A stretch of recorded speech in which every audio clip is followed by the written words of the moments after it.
Ladies and gentlemen, we are back for another rocking episode of Global Leaders. Today we got with us a really special, a humanitarian, a lady who's making a difference in the community. We have with us the rocking Videshni. Videshni is currently serving her life mission of doing international humanitarian work as the resource acquisition officer of one of the largest based international NGOs called JAM, Joint Aid Management International. Very interesting. Despite her 27-year journey in law that even saw her train as an acting magistrate in the children's court, Videshni has stayed true to her heartbeat, that of serving the communities in desperate need. Videshni then founded her NGO 7 years ago called Light Workers. So we're very honored to have with us the rocking Videshni live on the show today, Global Leaders, for all of you lovely people to learn something. So we're going to be kicking off with our first segment right now, getting to know Videshni. So Videshni, I know you're ready for this special Global Leaders interview. There's a lot of people who really love watching the global leaders share their story. So Videshni, I'm going to get you on screen right now. In this segment, it's all about getting to know Videshni. Tell us a little bit more about you. Thank you, Rajiv. I'm Videshni. I grew up in the Indian township of Chatsworth. Prior to living in Chatsworth, we lived in Merebank. I hail from a family of anti-apartheid activists, and as a result, most of my journey has been around community-minded and socially conscious individuals. Wow, that's awesome. So I know that, Videshni is a type of a person that does so much and always making a difference out there in the community. How do you manage and find a balance between your law career, JAM, as well as your own NGO, Light Workers? Thank you, Rajiv. I believe that, at the end of the day, passion actually energizes us. So I served as a lawyer. I served in the community. I served teaching law, and I also worked as an acting magistrate. Over the time, nothing has energized me more than being in the community, working with people, creating programs such that it fulfilled every solution that I was seeking in terms of the breakdowns that I had seen in the delivery of justice, in the delivery of law itself. I believe that it was actually all of these programs that gave me the energy and the full commitment. So in terms of juggling everything, it comes naturally when you're living a life of purpose. Wow, that's awesome. So tell us more about Light Workers. So Light Workers actually began in a satsang group. Oh, wow. I was teaching in Hindu studies at the time to children from an estate in Waterfall. And during that period, I actually started a satsang group where we had like 100 people attending satsang every Tuesday evening. When I sat among the ladies, realizing prior to that how I had worked in a community and in an Indian community itself in Lenasia, where we used to go out and feed every week, I realized the disparity in terms of those that were in need. And every Tuesday, I was surrounded by women or professional women who actually wanted to do more than just their regular jobs. Having married the two, Light Workers began as a channel of service from those that had to those that did not have. Wow, I'll be honest, that is incredible because I'm always about light workers, and I believe there's so much of power that each one of us possess, and it's so important to bless that forward and help one another grow through the power of positive thinking, personal development, and sharing. So I want to know, setting up an NGO, there's a lot of difficulties and challenges that we face. Can you maybe share some of that with us? Okay, so I think our greatest challenge was in identifying our mission and purpose in this organization for the last 7 years of its existence.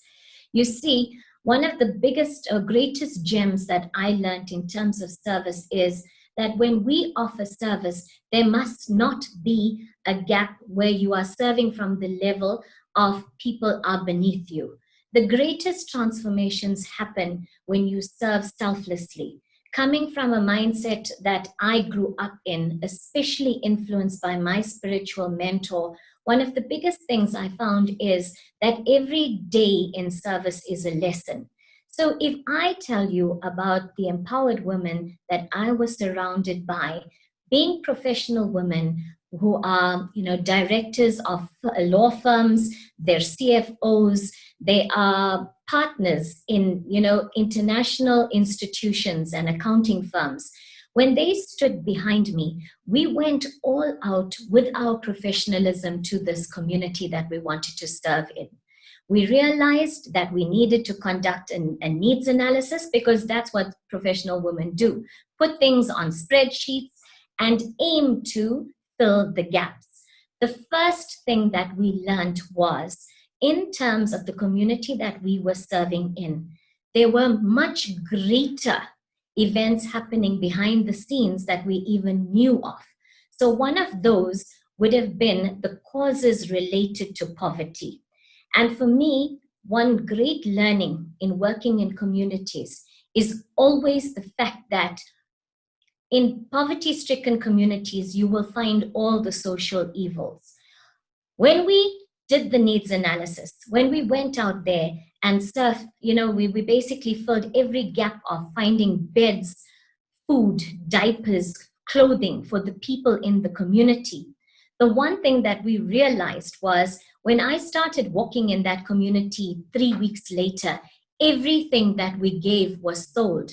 It was at this juncture that we had suffered the biggest test of time. And that was, do we turn around from this community with egg on our faces, or do we actually delve deeper into the social issues that community was facing? And despite our backgrounds, the one thing we decided, and out of humility, was having accepted to work in this community, we were going to tackle what we believed was the greatest social ill, which was drug addiction. Wow, I'll be honest. That's absolutely incredible, and you can see you guys have faced so many different struggles, and it's great to see that you guys overcame those struggles and have managed to put together this incredible organization, foundation, Lightworkers. So, before we go to our next segment, to life secrets, what I want to know from you, and this is a very simple question, but it's obvious that you are a humanitarian and you had that sort of legal backing and that legal foundation. What was the defining moment in your life that made you realize this was your calling? To be honest with you, Rajiv, I knew in the 3 months of being in the law firm that law was not necessarily my calling or the side of law that I wished to be on. Every young lawyer, and I've taught children, I've taught lawyers in the making. The first thing that actually, thrills them in a classroom is the fact that, wow, ma'am actually worked at, Norton Rose Attorneys, and she must have everything right because that's the dream of every young attorney. What I try to tell them is that at the end of the day, it's not just about the money. It's what you can do with your qualifications. In 3 months or 3 weeks into being in that law firm, I was already writing letters to the then president, Thabo Mbeki. He started a legal I-Train, and I felt that I wanted to do more work on the side of the community because in reality, Rajiv, I was working against the man on the street by working for the large law firms. Wow, that's really powerful. And I think there's so many youngsters out there who are not sure what their true calling is. And that's one of the purposes of a show of this nature, which is called Global Leaders, where we're able to chat to some of the most successful people from around the world and help our future entrepreneurs find their calling, find their vocation. So we're live right now and we're ready for segment number 2 with the rocking Videshni. And segment number 2 is all about life secrets. So we're going to get back over to Videshni and we're going to ask her some awesome questions about some of the things that helped her become the leader that she is today. So, Videshni, we all face many hurdles in whatever situation we may be in. What is your secret weapon to maintaining a positive mindset? Rajiv, I believe that the secret is remaining transformative throughout your life's journey.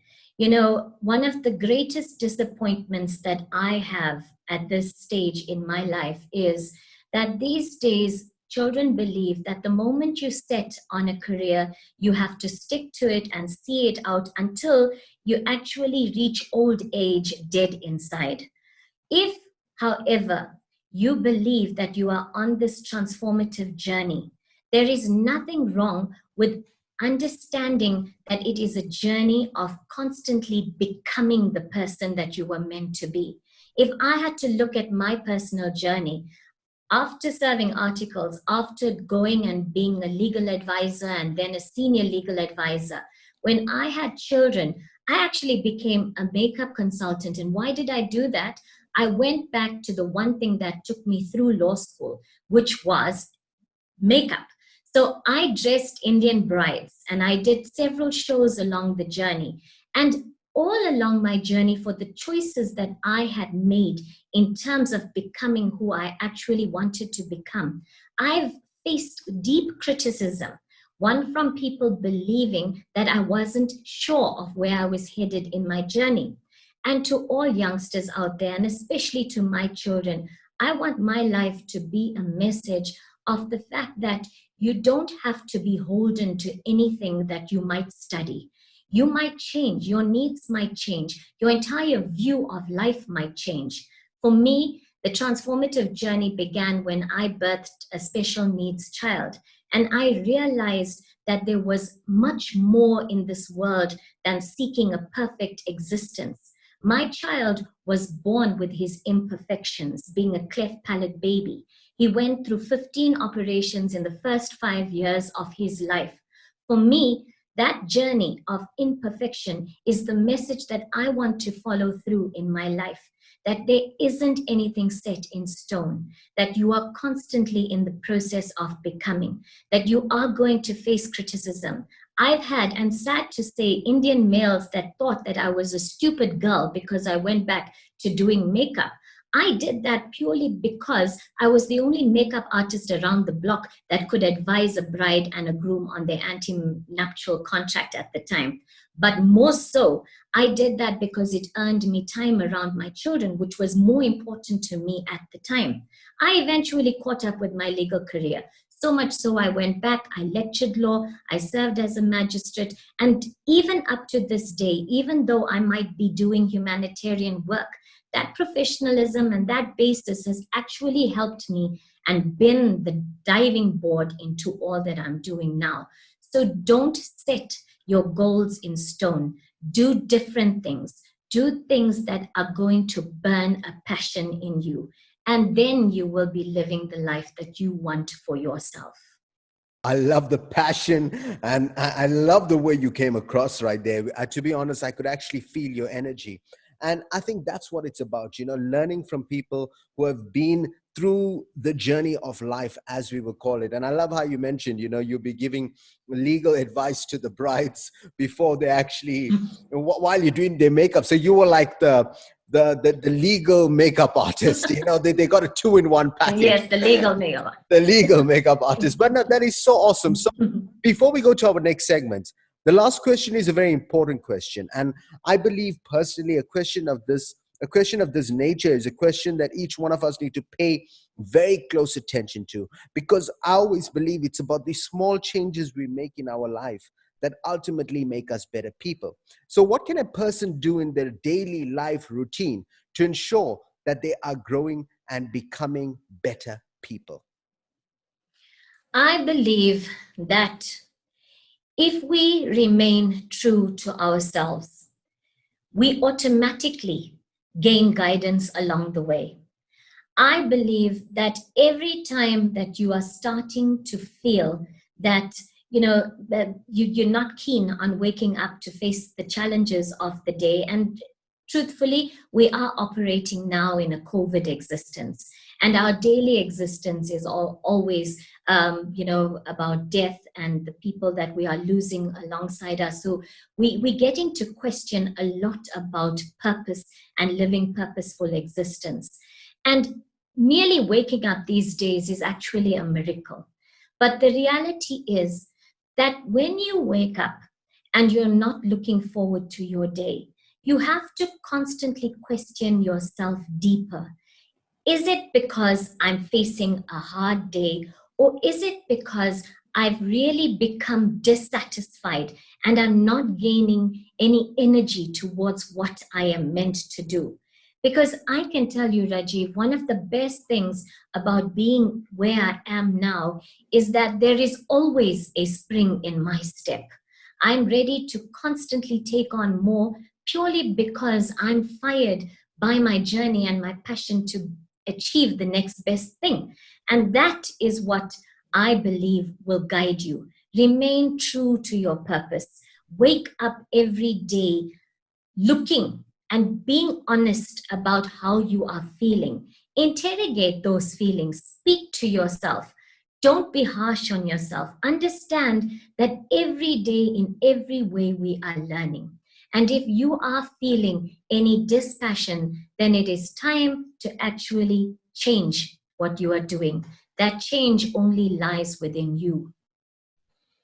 Lovely stuff, lovely stuff. You can see Videshni has that positive sort of vibe, and that is one of the reasons she started this incredible concept called the Light Workers Foundation. So, what we're going to do right now is we are officially ready for segment number 3, live right here on the Global Leaders Show. And today we have with us the rocking Videshni. So with segment number 3, we get to know some golden nuggets from the lovely Videshni. So we're going to get back over to Videshni. And Videshni, in this segment number 3, we want you to answer some really simple questions like we've done before. So you've been service to community for many years. What advice do you have for people who are wanting to do the same?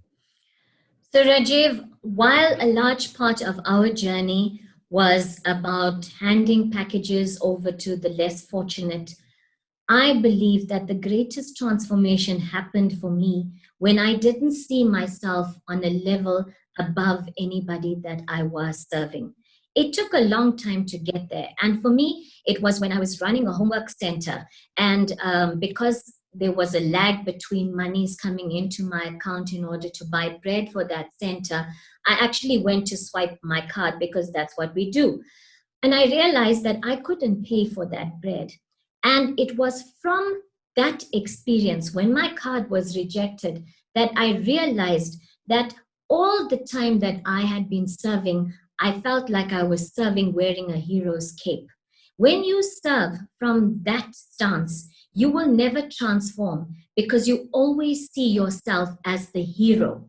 The moment you switch, the moment you start understanding that service and selfless service is actually a transformative journey, it's not about the accolades that you win at the end of the day, but it is a deeply transformational exercise where there is no difference between you and the people that you are serving. Rajiv, I haven't even covered half of my journey in terms of the women that I worked with. For me, most of them were poverty stricken, but largely also drug rehabilitated women that I was surrounded by. And to this day, I can tell you that I learned more in the circles of the community women and the children that I was amongst than any other professional person that I sit amongst the table around, purely because I threw off that cape and I knew that I could only become who I wanted to become and who we should become when we go on a journey of transformation, when we operate from no level of ego. For me, this was my greatest mind shift. So if you want to contact me, I'm busy setting up social media platforms. You'll find me on Facebook under Videshni Naidoo-Singh, and do watch out for the concept of Whole Again, which I'm currently going to be embarking on, and sharing on social media and all the various platforms. So I will leave my contact emails, and addresses and all the social media platforms available to anybody that wants to contact me moving forward. Thank you. Fantastic, fantastic, fantastic. So to all you guys, you heard it from Videshni, live right here on Global Leaders. From myself, Rajiv Mothie, I've got one thing left to say. You guys have just been motivated.